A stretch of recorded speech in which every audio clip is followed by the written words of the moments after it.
The world is increasingly fast and interconnected. The links between market, regulatory, economic, geopolitical, and technological forces are stronger than ever. Supply chains are global, and almost everything we do is closely coupled with or dependent on something or someone else. There are also specific global megatrends that are now affecting companies more abruptly and with greater impact. But what does this mean for the future?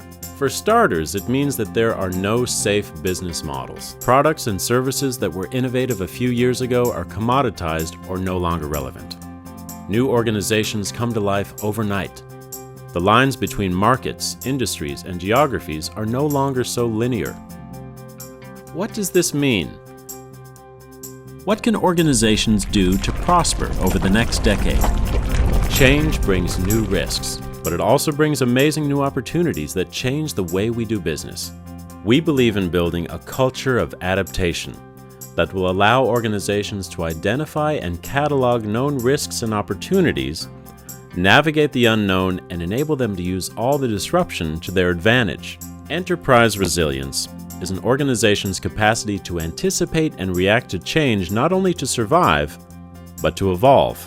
How do you recognize what the future may hold and adapt to meet it? For example, professional boxers know they are going to get hit. They train and plan for it, and sometimes they invite it. They take a punch because they know they can withstand the shock and because they know it will create possible opportunities. In other instances, the boxer knows that moving fast and pivoting might be the approach that creates advantage. It is about understanding how our strategies and processes help us to manage risk, future uncertainty, and capture opportunity. In this way, organizations, like professional boxers, must build their enterprise resilience. It's not a one-time deal or a one-off solution. It takes practice, discipline, change, and commitment. Adopting a resilience-focused approach is a paradigm shift. We are not saying this is easy, we are saying that it's worth it.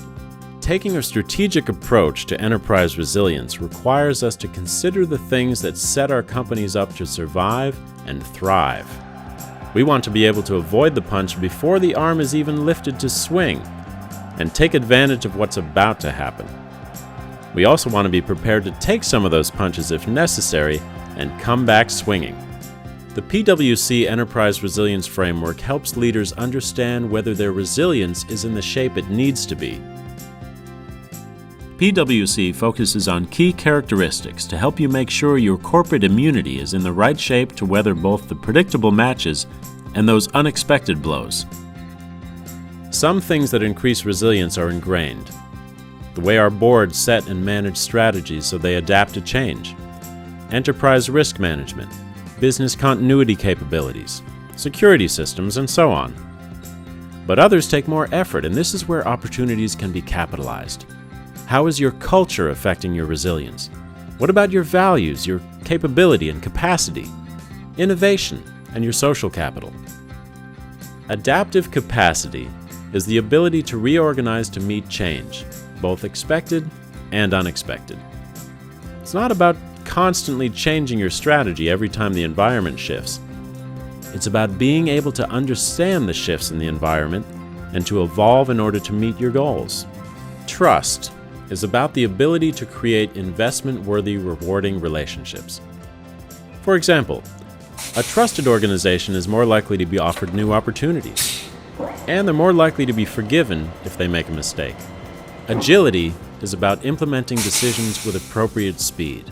If a company makes the decision to develop a product, but delivers so slowly that the competition gets there first, what good was the speed?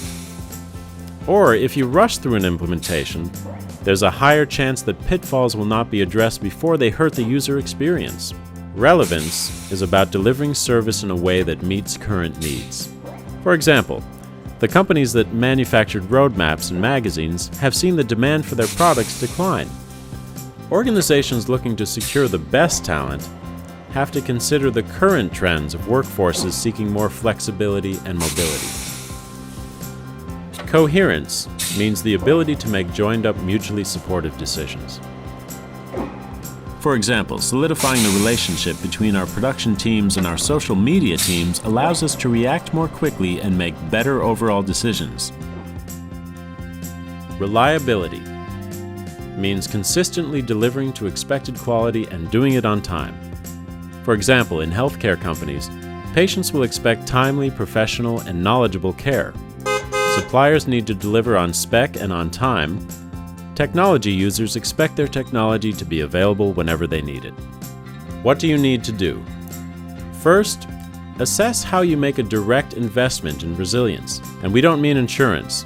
Insurance is important, but it can't restore missed opportunities, salvage a damaged reputation, regain your customer trust, or help you to remain relevant to your markets.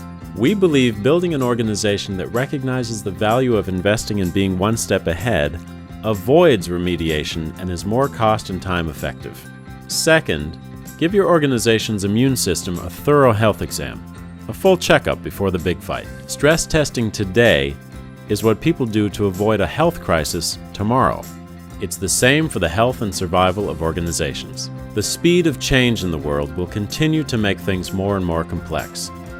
Creating an organization and culture that is more resilient will enable you to proactively invest in areas that allow your organization to thrive in the future economy.